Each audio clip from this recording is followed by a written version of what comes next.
Sorry, turn phone off. Yeah. Yeah, our other Pyrenees mix is just right at a year old. And Hmm. so he's still a puppy. And my husband was telling me the other day that because the puppy's obviously my dog because my dog still needs a lot of work. And his dog is perfect and wonderful, which is Zuko back here. But that's 3 years versus 1 year. There's a lot of difference in they start calming down around year two and a half, three, I Oh, think. please, Jesus. What's his name? Ubi. Ubi. That's Ubi. Ubi's fun to say. Ubi. It is a Ubi. fun name. Come here, the Ubicon. There you go. I don't know if you can see him. We can. All right. There's the Ubicon. All right. Sit down, bub. Sit down. So tell me how you got started with all this. Have you always been in Seattle, or did you start out elsewhere and then move to Seattle? Oh, my friend. I am originally from New York, as you could Okay. probably hear. And I moved out here 30 something years ago Okay. for a gig. And I got promptly fired. Well, a year later. And so I stayed. Here I am. Pacific Northwest is wonderful. Temperature, seasons, great people. It's wonderful. Sure. I've had all of my coaches and therapists that I've ever had throughout the years have always told me that 100% of my issues that I show up to them with is a result of where I live and the area that I'm stuck in. And their advice is always, Savannah, if you just moved to Colorado or Washington or even South Carolina, like you would fit right in and there would be no issues at all. I'm like, well, that's wonderful, but how do I navigate the world that I'm actually in because I'm not going anywhere? And because the people in Alabama are, Okay, so you and I are in similar fields of study, and I live in the Bible Belt. sure. So just simply teaching yoga and meditation gets me regularly attacked on Facebook for being devil's work.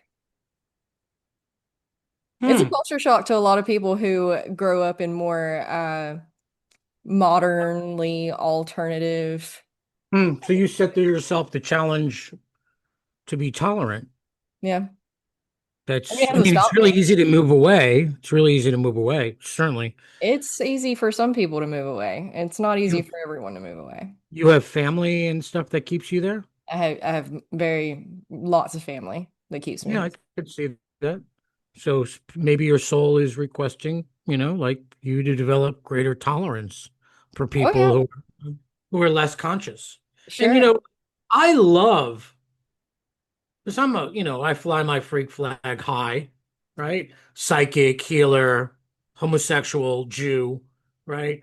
And I love people with a different point of view than I do. I love that. I'd rather hang out with a Christian fundamentalist who's in Louisiana or wherever than another Ayurvedic palm reader because I think that I can learn from somebody who's so different. Sure. I'm fascinated by how people make sense of their reality. Yeah. Yeah. I am too. And I've always been very open, but navigating the world before the internet in this area where, the whole town is like 1,500 people and most of them are related to each other. So Yeah, people get in their little, okay, I talk a lot about how before the internet, the only opinions, beliefs, information, knowledge that anyone had was pretty restricted to the people that they encountered on a daily basis. sure. So, in places that are pretty rural, that was very limited. And, people find safety in what they've always done. So, we've always done it this way. And then that village mentality of, you know, long ago when we did live in villages, we needed each other to survive. Ostracization from the village meant pretty much certain death, most Sure. likely. So your loved ones would corral your behavior into acceptable boxes. Mm, And so yes, we're getting kind of looser with those and we're evolving as people, and a lot of other places did that a whole lot quicker, a whole lot easier. People make jokes about Alabama being 50 years behind everybody else, and it's pretty accurate. But it's just because we're so rural, you know. mm. I literally grew up in the woods, That which sounds is beautiful. wonderful. It was. It absolutely was. But for someone with these types of interests and callings, essentially, it was pretty lonely, pretty scary. Up until just 10 years ago, still felt like, oh, it wasn't even that long. 5 years ago, I don't know what is time, but it literally felt like being burned at the stake was a very real possibility still. Mm, sure. So why do you think your soul has chosen this? I What is because it? What's in it for you? Like why have you be in Alabama with these ties, close-knit family, mhm. with interests that would be better suited somewhere else? Why would your soul choose this? What does your soul want for you? Well, I don't think it's so much as what it wants for me as much as it is what it wants for the area. I would disagree with you. Okay.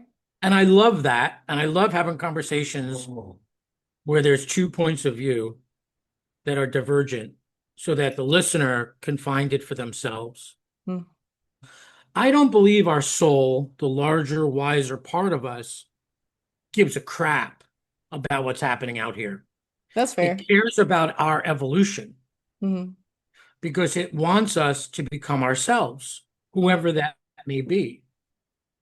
It doesn't care whether we build a building, paint a picture, or, or go to Vegas. It doesn't care. It cares that we evolve into who we are. And it puts us in circumstances to allow that to happen. Now, our soul is not divergent from us. It is us, and it is trying to get us to where we want to go. Like your true desire. It's not puppeting you. It's like, oh, Colby wanted this. Let me set this up for Hmm. him. So there's many reasons why because if your soul is trying to do this for you, puppeting you, Hmm. so that your existence, your interests can help open people up, then you're a sacrificial lamb. Yeah, And that would feel terrible. And it that does. can't be true because souls don't work like that. You don't think they care about the greater collective?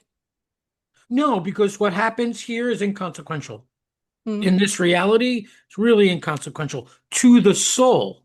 Hmm. I'm not saying it's inconsequential, I'm saying Sure. to the soul, the larger, wiser part of us, it wants us to evolve.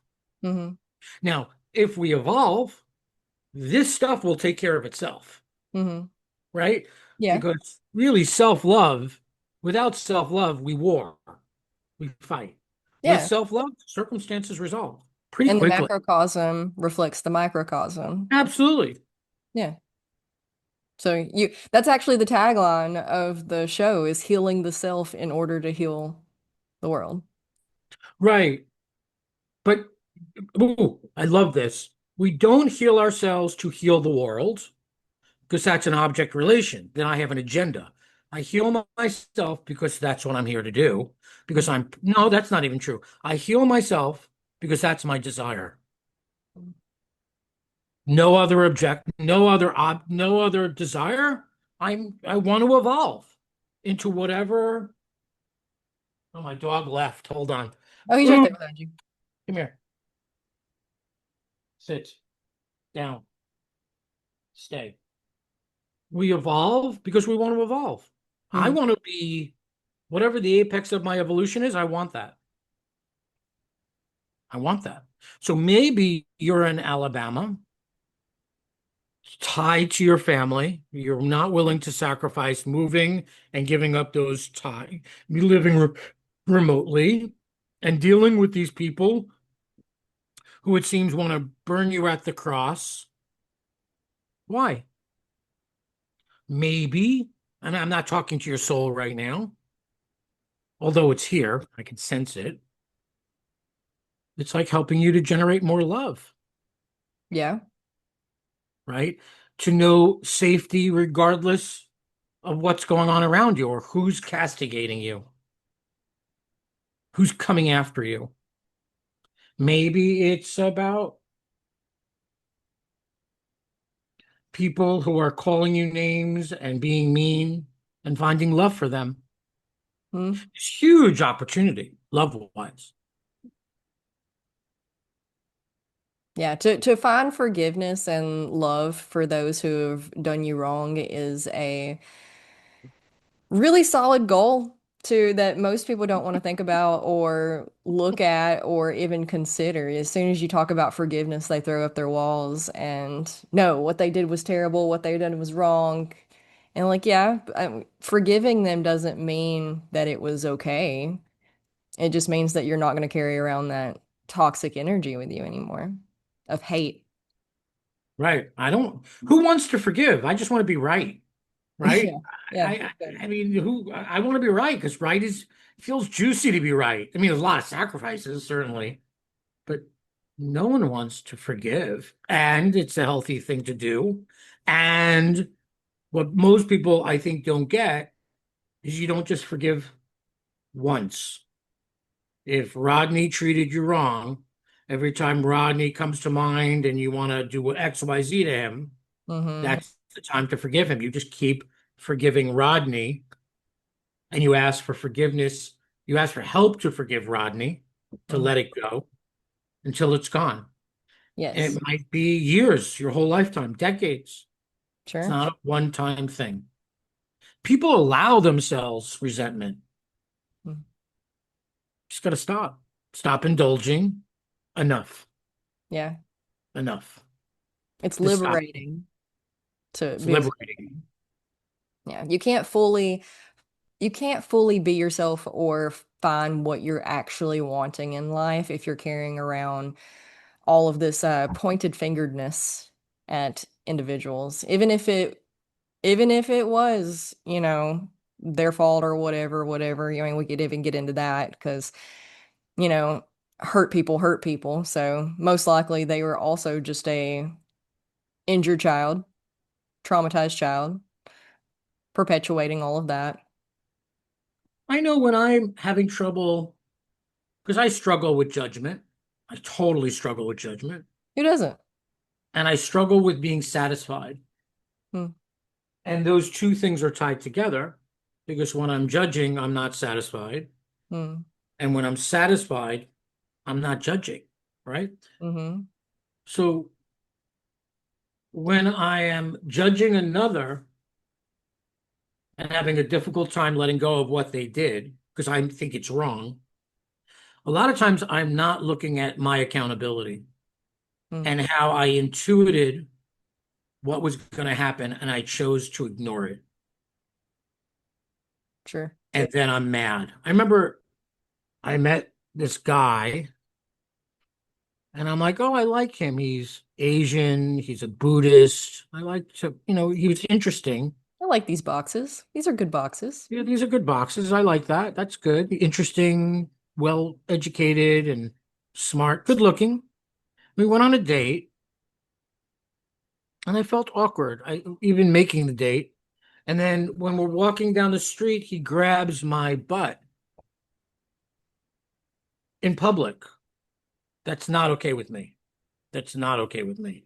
And not a sexy grab, a grab like I'm an orange at the supermarket, right? Squeezing, and at that point, I should have said thank you, but I'm not interested. But I kept going. Mm-hmm. And then later, as we were getting lunch, he made some anti-Semitic remarks. Mm. And I was like, wow, this is getting worse. And I knew it before I made the date. And then I knew it when he grabbed me and I chose to ignore it. And now I'm facing off with anti-Semitism in a public setting. Hmm. And although I could be mad at him, I have to look at where I'm accountable, which is that I didn't trust my intuition Hmm. and I let him get, and I didn't depart when I should have. Hmm. Once I got a hold of that, I didn't need to forgive him because what I needed to do was forgive me. Yeah. So I ask that to your listeners. Think about somebody that you're having trouble forgiving, and what do you need to forgive yourself for in relationship to that person? Hmm. So coming back though, uh, on another Ooh, leg of that, sometimes people have a hard time discerning between intuition and anxiety based on past events and whatnot. Like I talk a lot about how, uh, let's see, trying to make this a short instead of a long tangent. Um, we're so aware these days of what red flags are that we have very little tolerance for them, which is a good thing in a way. You know, we need to have those boundaries and let people know that, the foot is down, the boundary is there. That is a no. But we're really quick to forget that nobody's perfect and that sometimes, we all stick our foot in our mouth. mhm. Sometimes we do things out of anxiety or awkwardness or whatever it is. Um, and then we all end up like we're really quick to cut people off these days. And not just like new people. Like I understand you have to be a little bit more discerning with people you've just met because, we can't have all the people in our lives because we're only one person and we can only stretch ourselves so far.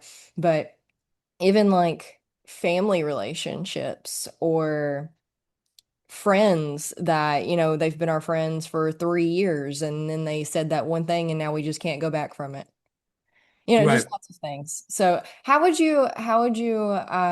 what advice would you give to people who had difficulty discerning intuition from anxiety from past events and whatnot? Because I know it takes practice and you have to Right. So when feel. people are accessing so intuition is nothing airy fairy. Intuition is the result of presence. When people are present, they're calm. Hmm. Their breath is slow. Intuition is not, it's descending, right? It's that. If I get an intuition about, oh, I should contact you and say, hey, are we on for tomorrow? I get this thought. It's a thought. I don't know if it's a intuition. Then I'm like, okay, am I calm? Yeah, I'm pretty calm. Am I scared about anything? No, I'm not scared about anything. It's probably intuition. Cool. So they just need to have that awareness and know how to tell the difference. But you have to learn how to be in a state of calm and relaxation because many people can't even do that. Well, an intuition generally doesn't come from your head, it comes from your gut, Mm. where the information's coming from. So if I'm agitated and pointing, it's probably a projection, Hmm. probably anxiety. Yeah. And then the thing is to hold on to yourself and not pick up the phone and yell at that person, right? But okay, let me get calm. Once I'm calm, do I want to pick up the phone? Oh, no, I really want to pick. Oh, not calm yet. Calm down. And I could show you and your listeners several different quick ways of calming themselves. But if you're not wired for calm, get ready. You better learn it because Yeah. at some point, once you get old enough, your system starts to be more prone to deregulation. That's just true. And the way your system re-regulates, one of the ways, is to enter a deep state of calm. And so if you're not calm or do not practice some practice to get yourself calm, you're going to be forced to. Hmm. Body is going to give out and make you do it. Your Hmm. body is your partner to liberate. You don't just walking around in a body. Your body partners with you. So if you're not doing something that your soul is requesting, guess what? Your body's going to get louder and louder and louder until you do. I agree with that. Yeah. So for instance, I love to lift weights. I love that. My body's like, every time I lift now, I get tension in my traps. I get a headache. And for Mm. 6 months, I've been still lifting, dealing with headaches. My Yeah. body's like, no, stretch, long, calm. I'm like, no, no, I want to be cute. I want to be cute. My body's my partner trying to move me into a body-based practice that's going to lengthen me so I have more room in my body for me. I could fight that all I want, Mm. deal with my headaches, or I can do and partner with my body, do what my body's requesting. Yeah. It's important for people to remember too that everything's always shifting. So, lifting weights worked for you for how long until it didn't? Till it didn't. Yeah. So, and that's frustrating. It can be for sure. Oh, absolutely. So you want it, you've been doing it, it's worked for you. We all have a formula for success. And even if our formula is no longer working, we insist that it does. Yeah. We get stuck on consistency and what it actually means. You get stuck. Consistency is a nice way, in my opinion, of saying, I want to do what I want to do. I want to do it my way. That's true. Hmm. And I want you to do it my way. In fact, I don't like you if you're in my way of seeing reality. I don't like you. Go away. Yeah. Yeah, but you're not experiencing success. I don't care. I want to do it my way. I want it my way. Yeah, but can you see that this needs to change? Everything else should change. I don't want to change. There you go. That's what most people are like before coming to see someone like us, Well, right? that's how I was like before I wasn't. When I was my most frustrating uh time in my career was when I was a new mom and I Mm-mm. couldn't be as consistent on things that I wanted to be because children take 24 hours a day type of focus and energy and work. So as soon as I let go of what I thought I needed to be doing and became just very, you have to learn how to go with the flow and just meet things as they come, when they come, and allow them to be what they are in this moment and trust that it's still taking you where you want to be and probably a lot quicker, honestly, because the moment I quote unquote gave up, when the opportunity did arise for me to do some work, I was more focused on what actually needed to be done rather than stuff that I thought needed to be done or yeah, is a good thing to do, but those $5 tasks rather than the $25 tasks. And if you focus more on if your priorities to where you're focusing more on the $25 task because you only have 15 minutes, 30 minutes to Right. do something and you got to make it count as much as you can. So as soon as I let go of all of my ideas of what things should be or what I should be doing for the things that I wanted and started to do less is when things actually started opening up and unfolding for me. Oh, wonderful. Hmm. I love that. I Yeah, love that you've experienced unfolding. the number one thing I teach is focus on your energy. Is the energy good? Is it smooth? Are you relaxed? Are you breathing? Because nothing else matters, honestly. Um, we can get into like the laws of the universe, why nothing else really matters.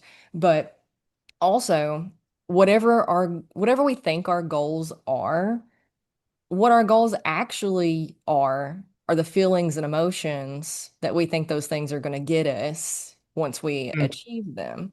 But the great thing about feelings and emotions is that we can cultivate them at any point in time of day, whenever we think about it, with just a little mm. practice. So we can skip all of the doing. and we can just go straight to the emotions that we're trying to cultivate by the doing. Yes and no, Okay. in my opinion. So, like, when someone comes to me and says, I want, Colby, I want to work with you because I want to meet my husband. Colby, I want to have a meaningful career. Colby, I want wealth. The next question is always for me, why? Mm-hmm. Why do you want that which you say you want? Mm-hmm. And many times people want things that they don't really want. Mm-hmm. So, for instance, I had a young lady come to me, 30 something, yogini, very lovely, pretty, beautiful young lady, inside and out. She wants to be married. She can't meet anyone. I know I use my gift. I hear clearly she doesn't want to be in love. She doesn't want to be married. She wants to be validated. Mm-hmm. And I see an older man standing there beside her. And I say to her, the truth will set you free, but it's going to piss you off first. Yeah. So please, I say, I don't know if you want to be loved, you want to be married or in love. Yes, I do. I think what you want is to be validated. And because your soul knows that's out of alignment, it isn't happening. Mm-hmm. And that's why you have yet to meet anyone, no matter all your efforts, no matter your beauty and your charisma. This is why it's not happening. Because when you put yourself on a spiritual path, you're saying, I am willing to look at giving up my ego. And that is why you have not met anyone, because you want to be validated. You don't want love. What are you talking about? I see a man, an older man there. That's my father. Yeah. You want to prove to your father you're okay by bringing some man home. Tears come because her father never thought she was whatever. Mm-hmm. So then we work on helping her to be validated, know herself as valid, as opposed to trying to figure out what's in the way of her attracting. And maybe by her knowing herself she's valid, the man will come, Mm-hmm. or the girl, or the they, whatever, whatever. Maybe not, but at the end of the day, she'll be self-validating. Mm-hmm. We need, yes, we all want things because of how we know we will feel by the having of it. Mm-hmm. True. And so you make a great point. Hey, if you want X because it'll make you feel Y, then get yourself to feel Y as much as possible throughout the day, and X will come. Absolutely. And we need to do more than just bring ourselves into a good state of being. We also need to be in the world and doing. There is a Yeah. balance. There's a balance. I know so many people after the laws of attraction and the secret who just sat there all day and felt great and nothing. Did you send out? I'm just imagining having the greatest job of my life and driving up in my limo. Ah, it's just going to be awesome. How long you been doing that? Oh, I feel so great about it. It's coming. How long you been doing that? A couple of years? Have you sent out a resume? Nope. Well, you got to do the inspired action one. Have Get you have you yourself lost. Yeah, you got to get yourself out there. Yeah, but I don't feel like getting myself out there. Okay, then we need to look at that. Anytime there's one answer, I'm suspicious because life is a lot more complex than just feel good. Oh yeah. Just feel good. We're complex beings. Like the laws of attraction and what you expect and what you believe. Yeah, it does have a role in your manifestation. Absolutely. But it's not the only thing. You have to move in the world as You well. have to move in the world, and there are forces working upon us that we don't understand. Mm-hmm. We don't know. I know that when I have a client, and for myself, when I have felt stuck and I've tried everything I know how to do, and I've sat with myself and I've found my wounds and I've nursed them and whatever have you. I have this theory of tides. If consciousness is an ocean, which is often compared to a body of water, Mm-hmm. there are tides in an ocean. And anytime that someone swam in the ocean, you want to avoid the riptide that'll pull you out. Hmm. And if you get caught in a riptide, the thing to do is keep your eye on the horizon, keep your eye on what you want, and relax. Do not try to swim against the tide. Hmm. Tread water. So if you're in a tide and nothing is happening, relax, accept this is what's happening. I don't have a job. I don't have a partner. I don't have a lot of money. Accept. Keep your eye on what you want, the horizon. Accept. Yeah, but this sucks. Accept. Hmm. Not ah, accept. Open. Hmm. If you're a quicksand, do not fight. Relax. Relax. Stop pushing. And maybe the riptide will let you out, and then you start to swim back towards what you want. Hmm. I just think the New Age community has done a crappy job of making people who are not achieving feel like crap because Yeah, it's their fault, because they're absolutely. not in the right mindset. You're right. We're working on better Oh, I ways. get to be right. Oh my God, wait a minute. It doesn't happen very often. I have a hard time Juicy. believing that. It's juicy. Go ahead. I'm sorry. But no, I didn't mean don't do anything. You're right in the sense that that is definitely something that people run with a lot, and that's not true. You do have to do the things, but not necessarily towards what you think is going to get you that thing that you're after. Um, but yeah, we're working on the words to better explain these Absolutely. to bridge the gap of understanding of what ancient texts have been telling us for thousands of years versus the new data, scientific data that we have that is touching on some of these things and like, quantum physics and whatnot. That's super fun. And then make it practical. So we're working on it. The episode I did yesterday talked a lot about the language of all of this because we've spent the last probably, well, all in all, a couple of thousand years at least trying to bring this into ways the mainstream could understand it. Well, no, a lot of time, for a long time, they didn't want to bring it in the mainstream. You think? I'm just speculating. Do I think what? What? I'm sorry. I missed where you. The ancient teachings from Hmm.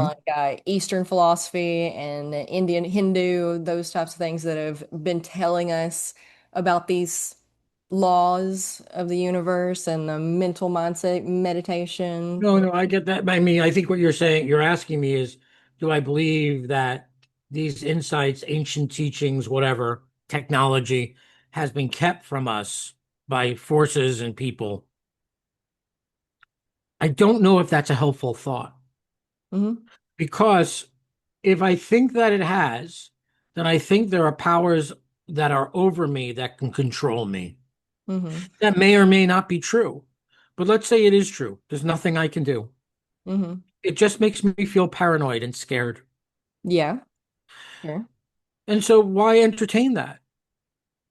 Why entertain that? Like, and the truth is for me, like as an intuitive, I have access to everything I need. Hmm. I can just sit, get still with a question and get information pretty quickly. You're I right. don't know how people get by without intuition. I don't know how you do it. I don't know Mhm. how anyone does it because like for me, do I take this supplement or that supplement? I can figure that out very quickly. This doctor, that doctor, this job, that job. My intuition is my compass, not my logic, not my information. Because my intuition is tapped into the larger part of me and it knows everything I need to know. I assume with so many people, are there Sasquatch? Are there aliens? Yeah. You know, are there dead people floating around? Is there Illuminati? Doesn't matter.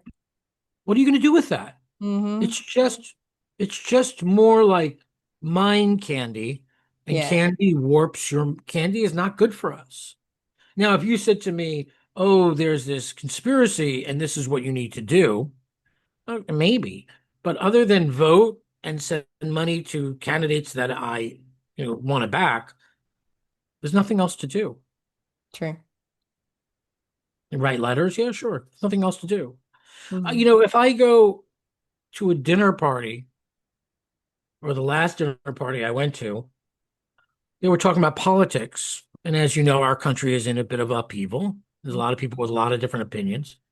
And I see people who do not know how to connect at the dinner party, and so they'll go for politics, That's gonna connect for sure. right? So that either they'll fight it out with somebody and they'll have that kind of connection, or they'll find someone to agree with them. Mm-hmm. Either way, they don't have to deal with, oh, there's silence here. I don't know how to connect. And so I reach for what's cheap and what's easy, which is politics. Mm-hmm. There's nothing to talk about. What are you going to talk about? What's I there to learn? I try to avoid that as well because you're right. There, what can I do about it? Until it's voting season or giving some money or writing a letter, it's nothing to do. Yep. And yeah, people just, as you know, may have lost some social graces with COVID and with technology. We're really challenged to connect with each other. People are getting more and more isolated, Yes. looking at our phones at the gym there. No one talks. And that's why they a lot of times come to see people like you and I, so they can experience connecting to themselves and connecting to another person. Mm-hmm. Yeah, building community is one of the biggest things that I focus on for Oh sure. yeah. I Yeah. imagine where you are, it's a little challenging. Yes. Because especially because it's such a small place already. They already have their communities. They already have their little niches and if you're not already part of one of those, it's like, oh, you're an outsider. So cultivating the community aspect is very slow moving, but also um, if you can get it woven, becomes even extra rewarding because it's such a small community, I think, for sure. Mm, But they're starting to pop up. They're starting to people are people are yearning for that community aspect because we're social creatures. We're uh, little individual parts of a greater whole, and we're all connected more than we realize that we are. And a lot of our problems, mentally, emotionally, even physically, can be solved simply, I don't know about simply, I'm using that term loosely, with community. You know, most of us just really need that support system and that place to turn and to feel like we're not alone and to be validated and understood and heard and witnessed. And um, I'm seeing that a lot with, for example, farmers markets becoming a place to gather and hang out rather than just pop in, grab some things, and leave, mm, for multitude of reasons. And then gyms. People are there's becoming more community aspect in gyms, and I don't necessarily mean like regular workout gyms where you go with your headphones and you run in the treadmill for a little while, but like yoga studios and jujitsu gyms and Muay Thai gyms and places like that where people can one-on-one learn a skill together, no matter what that skill is. So like clubs and so I love that that is unfolding. Homeschooling, people are moving more and more towards homeschooling in droves. And so homeschooling communities are popping up, and then that leads to mm. different businesses and places offering homeschooling options, and then that becomes a place to gather. You know, we need more third places, and we're working on it. Pickleball. Pickleball is a great third place You see, is community. that as people evolve and they differentiate, they become more of who they are. The side effect of that is you're not as easily seen. You can see other people really well, more so than you did. but other people being able to see you challenging as you evolve. So the side effect of evolution is a bit of isolation. True. And so it's so important, like you're saying, to find places where you can be seen. Mm-hmm. And for some of us, it's even in Seattle, right? It's few and far between. I've never lived in a big city, Yeah. so I'm only guessing at the social dynamics. I imagine there's more options than there Right. is. And it has its pluses and minuses, more options, more people. Like Yeah. you don't see, you're going to see Susie at some point because you're only in a community of whatever, Yep. pluses and minuses. I may never see Susie again if I meet her at an event unless I reach out. And in a big city like Seattle, everyone is so career focused Mm. that a lot of and have kids or whatever Mm. that they don't have a lot of time. Yeah. And well, that's not even true. Time is a result of our priorities. It's not a priority. Everyone is just everyone. People tend to, that I come in contact with, tend to be so focused on getting ahead or surviving Yeah. that Yeah. that's their priority. And we do not, as a culture, prioritize companionship. No. Or like mental health really. So like we think, I have a hard time sometimes retaining or getting people to try my yoga classes. I do restorative yoga, so it's much more slow Mhm. paced. It's mostly meditation focused. I've specialized in anxiety and stress management techniques.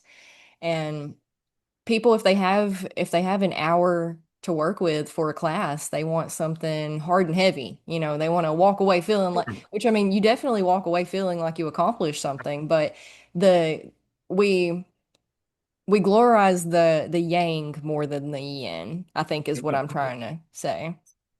And if you're running around, getting everything done, kids in the car, going to this meeting, that meeting, filling out that report, it's almost like that ball's moving, and the exercise I want to do is more of the same. And Hmm. what you're offering is quiet, calm, Hmm. settling in.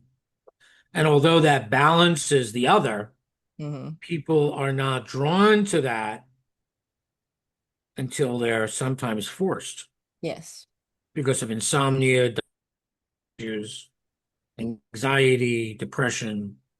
You're reintroducing them to themselves. And that makes But if people they're really running so fast, they're running from themselves. They don't even know it. hmm They're just trying to keep up with this reality or this imagined reality that I don't have enough, I'm not enough, I gotta compete, I gotta survive. Okay, so I'll work out, so I look cute, I lose weight, whatever the case may be. It has nothing to do with well-being, hmm most fitness routines. Correct. I gotta keep my attention on my dog, who is, I think, chasing flies at this point. I'm not quite sure. Um, yeah, I love yin yoga. And I hate yin yoga. Yeah. That's what I hear. That's what I hear. I Most people. love it, but as soon as I get in it within 3 minutes, I'm like, but it just, I'm gonna have to slow down. I don't want to slow down. Yep. No. Yeah, the hardest part people have with it is the 10-minute shavasana at the end of class where you just lay there and do nothing. Yeah, doing nothing is the hardest thing for a lot of us because of the hustle culture, and productivity culture. Your worth and your value is defined in how much you produce, what you get done, how many languages are you learning? How many courses are you taking? Do you have your master's degree yet? Do you have your doctorate? It's never Yeah. enough. No, no, no. It's gonna get more intense with AI. You think so? It's gonna, oh my gosh, yes, because everyone's going to, well, most people will become some form of creator, Mm, some form of media, you know. Yeah. yeah, there's a lot of shortcuts to it now with AI. Yeah, absolutely. Absolutely. And God bless it. I use it, right? Great. Um, yeah, there's going to be something's got to happen. because we can't continue the way we're continuing. We're meant to sit around for centuries, millennia, era, whatever. We sat around at fires and looked at each other and told stories. And then when we ran out of stories, we just looked around, right? Mm-hmm. Sitting at the fire 3, 4, 5, 8 hours, whatever it would be. Our systems are wired for coming down. We're Mm-hmm. not wired for this much stimulation, No. That's why right? everybody's I live in Seattle in a house, right? And I barely leave my 10 block radius. mm, I barely drive, right? And because I don't want that much stimulation. Well, I don't even want it. My system revolts, mm-hmm. Mine too. right? So we are, and people like us are going to get more numerous, and the people who are being born now are more like us than the Mm-hmm. people that exist on the planet who are, adults. So we are going to be forced to slow down. Mm-hmm. It's going to happen. Yeah. I think COVID slowed us down a little bit, a lot of bit. It's when things were Yeah. shifting. But when you slow down, the shifts happen quicker, You more think? drastically. Mm-hmm. Tell me Because you about that. because it gives the space to expand. Mm, If you're not slowing down, there's no space. And there's no mm. space for something to come into being, then just constriction and tightness. It's a big question for me because the self-development, new agey thing, so many people are talking about like, okay, be, do, have, right? As you're familiar, right? Most people are be, you do, you have, right? And most people are interested in the having, right? Mm-hmm. And so the self-development, new agey, laws of attraction people are like, well, if you feel good, then you expect good things and good things come your way. Mm-hmm. Well, yeah, but isn't that spiritual materialism? Isn't that just another version of materialism that we are like poo-pooing? Isn't it, isn't the focus of spirituality inner freedom? Like to feel free within yourself, not to get stuff, not to have experiences, but just for the sake of inner freedom, to be beyond circumstance, to Regardless know of what what's going on being, around for the you. sake of it, just for the, not to get a new house or to get wealth Mm-hmm. or to get meet a person, but for the sheer sake. Most people want outer freedom. They don't even give a thought to inner freedom. Mm-hmm. They don't understand the Inner difference of freedom, what that even means.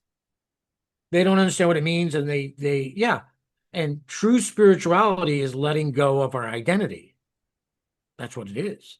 Mm-hmm. It's not, look what I got. Mm-hmm. It's not, look what I manifested. Look at the great life I created. That's not true spirituality, Mm-hmm. right? It's not. It's No. not. It's a version of NLP, neuro linguistic programming, right? It's a version of hypnosis, and those things are great, and there's a place for them. It's not spirituality. Mm-hmm. You're still trying to get things. S- Mm, I yeah. want to be beyond getting things. Sure, I have a mortgage. I need food. I want those things, but that's not my goal. That's My good. goal is to know freedom here. Yes. Here. Which comes back to the emotions thing, learning how to cultivate those within you without needing the things. Without needing that stuff. Mm-hmm. And like you said, once you can cultivate it, you're more likely to get the stuff, but the stuff doesn't have the same weight as it used to. Right. And if you actually want it, because a lot of times we find that once we cultivate the feeling and we have the feeling, we're like, oh, I actually don't even want that other thing. And chances are, intuitively, you always knew you didn't want the thing, and that's why you didn't have the thing because you weren't trying to get the thing. You were self-sabotaging. Right. Like I want a house on the water. I do. I've wanted this forever. Little A-frame kind of chalet type thing on the water, maybe the ocean, Mm. right? So, okay, so I want that. Wanted a dog can run around. Well, what do I want? Why do I want that? Well, I want to be able to look out my window anytime and kind of go, "Huh, Hmm. okay, that's not, I want to smell this all. Okay, because so I can go, ah, okay, I want the ions. Okay, great. So what can I do throughout the day, given I don't live on the ocean right now, Hmm. to bring myself into the state that I would be if I were living on the ocean? That's my homework. Hmm. Every time I look out the window at my land, because I'm not on the ocean, bring myself into that state. Had I lived, had I live on the ocean, if I had lived, if I do live on the ocean, if I would live on the ocean, there you go. Thank goodness for our education system, Yeah, yeah, it's fine. right? Bring yourself, yeah. I think about like how people talk about ascension and moving up, but really it's not ascension, it's descension. It's coming down and in and into the calm and the stillness and the love. It's not woohoo, right? Down we go. That's your dog, I think, left the room. It was my child. Oh, sorry. She was creeping around. I don't know what she was crunching on or what was going on, but How old is your kid? I have a 7-year-old and a 10-year-old. That was the 7-year-old, my daughter. My son is 10. He You're went very with me. lucky. Thank you. You're- Yes, I am. Being a mom is was always the only thing I ever wanted. And Oh, really? yeah, apparently that's a trauma response from having a bad childhood.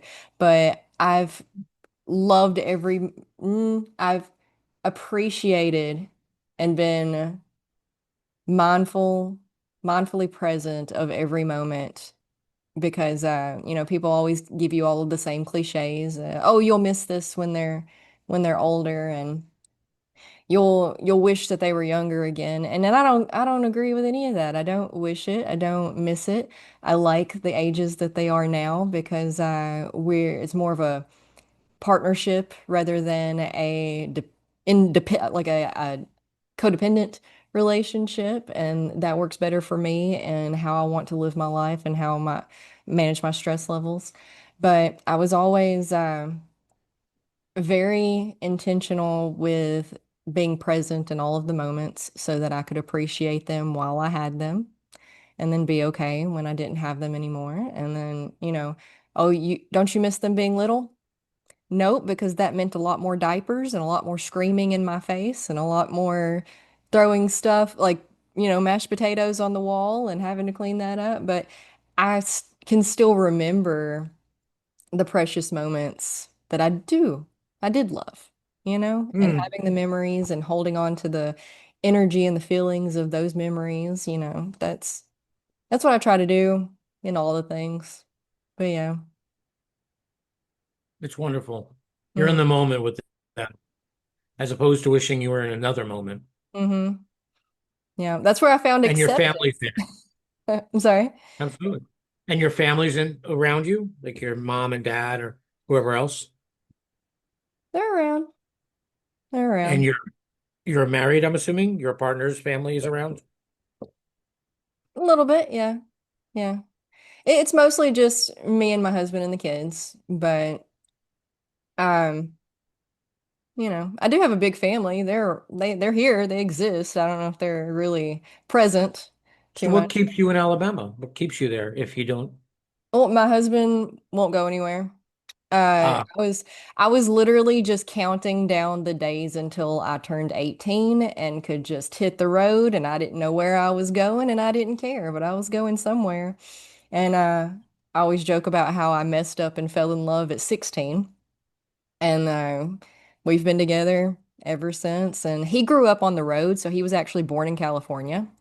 And he lived in a camper of sorts. It's not an RV. He lived in an RV is the word I was looking for until he was in second grade, I think. So he just only remembers moving around and not actually having a place. And so as soon as they settled down here, he was like, I'm done. I'm not going anywhere anymore. So I have a hard time getting him to go to the next town over a lot of the times. So Got it.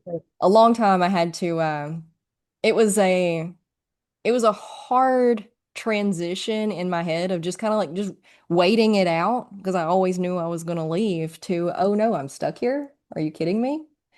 Um, and I fought against that for a really long time. And so I built this huge platform online, but avoided the actual vicinity of where I was.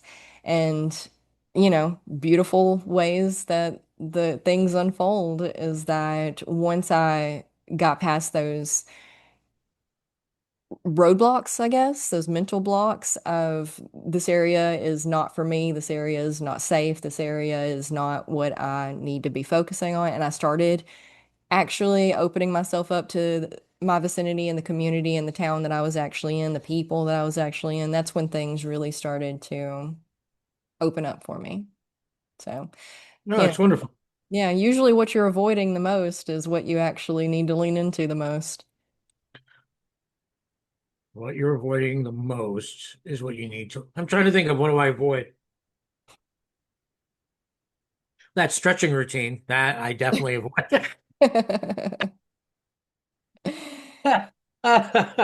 Like I have a deal, I can't go to bed until I do it.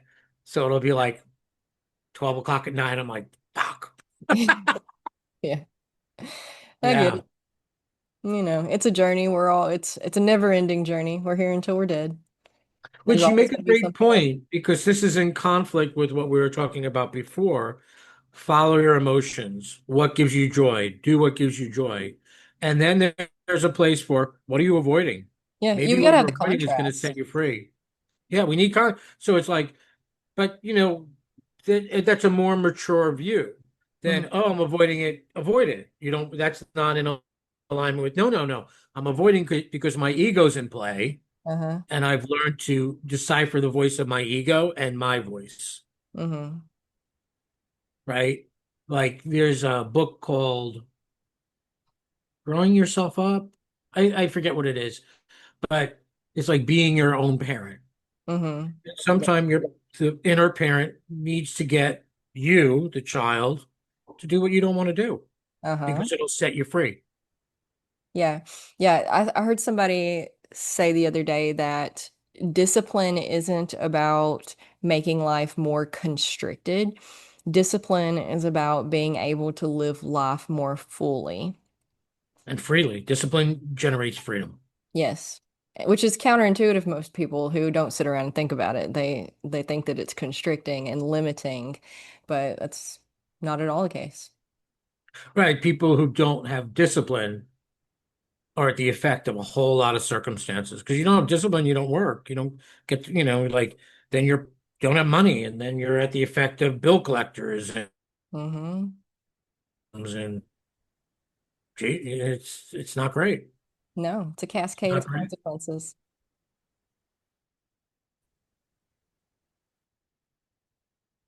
So being an adult is you get to do what you want to do. However, as an adult, you also have to do what you don't want to do. Yeah.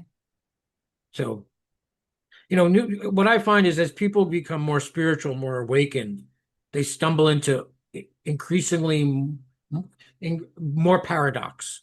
Hmm. I, I get to choose what I want to do as an adult, but yet I have to do what I don't want to do in Hmm. order to get what I want to get. Hmm. The simple answers are usually not the answer. Yeah.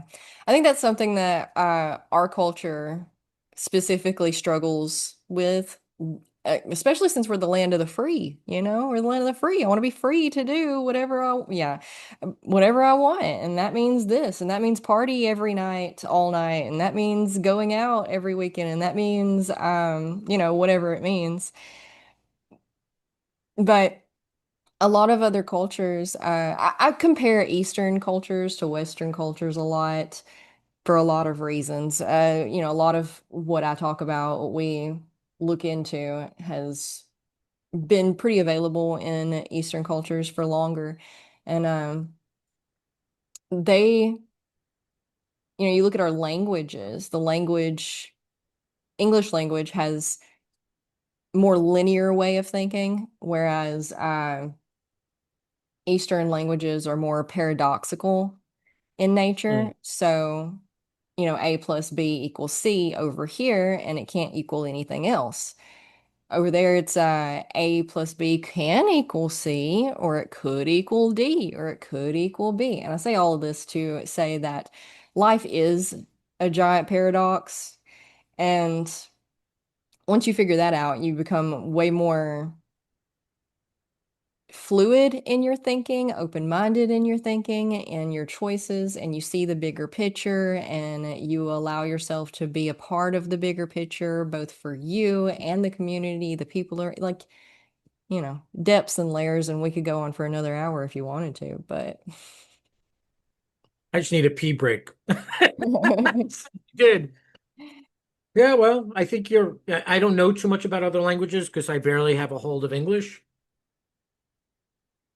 Look, we need both, yeah, right? We need linear thinkers and non-linear thinkers. It's neither right nor wrong. It's no. more a question of like the way I'm thinking about this, the fact that I'm single, the fact that I don't have money, or whatever the case may be. Am I thinking about this in a way that's serving me? Mm. It's all that matters.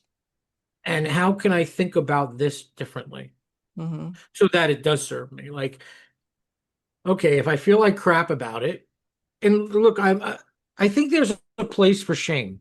I'm not somebody who says there's no place for shame. I think there's a place where like, wow, I feel shame.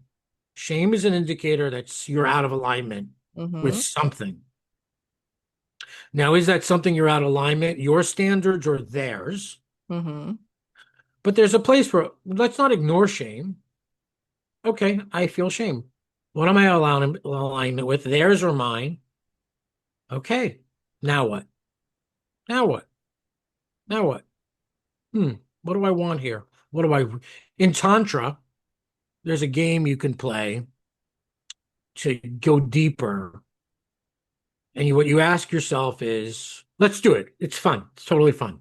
Yeah. So you close your eyes and you say, what do I want? So, what do you want? I say, what do I want? I want pizza, greasy pizza. What do you want? A nap. Great. Now you close your eyes again. What do I really want? I want to feel safer. What do you want? What do you really want? Excuse me. Mm.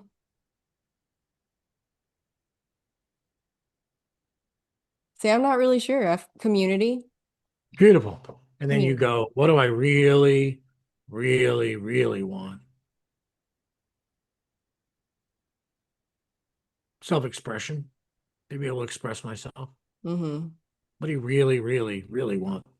Yeah, the freedom to be accepted. Well, the freedom to be myself and be accepted for that. Mm. And that would take, and you just keep going. And Hmm. it takes you down the path of what you really want. So if what you want is self-acceptance, then that would tell us, well, we can't control them. No.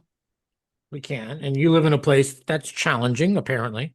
Yeah. How do I, because if everything is an out picturing, how do how do I accept myself even further than I already accept? Like, what about myself do I not accept? That's a very interesting question. And Hmm. for me, who wants to express themselves, what am I not expressing that I'm, or maybe I'm not expressing it loud enough? It gives you direction, It does. I like which is that. nice. Yeah. Yeah. I think As that's a good opposed, place to end with so that people can take that and go try it out yeah, let's do it. instead of muddling it up with other things that no doubt would be awesome to talk about and hear and No stuff. doubt. No doubt. Absolutely. Well, it was lovely being with you, Yeah, I enjoyed this. and I'd love to have do it again. Yeah, yeah, I think we could work that in. I like to bring people back on that we have good conversations with. Build repertoire, you know. Repertoire. It's a Mhm. great word, repertoire. Yeah. So many people are so frightened right now. Yes. But people have always been frightened. You know, there was just less to be frightened of because there was less that we knew of going Yeah, on. it's true. Yeah, that's a good point. The media and our access to all these different channels and truths, falsehoods, partial truths. Yeah. What is reality? It's whatever you decide it is in your little square of. Yeah. Ain't that the truth, right? So, okay, well, thank you. Yeah, thank you for coming on. Tell people where they can find you. Oh, colbywilk.com, ColbyWilk.com. And I have a free gift for your listeners called The First Secret to Finding Your Way, which is a video which helps people who are kind of like, what do I do next to find their way pretty quickly. So Perfect. I'll send that to you. Cool. All right. Thanks so much.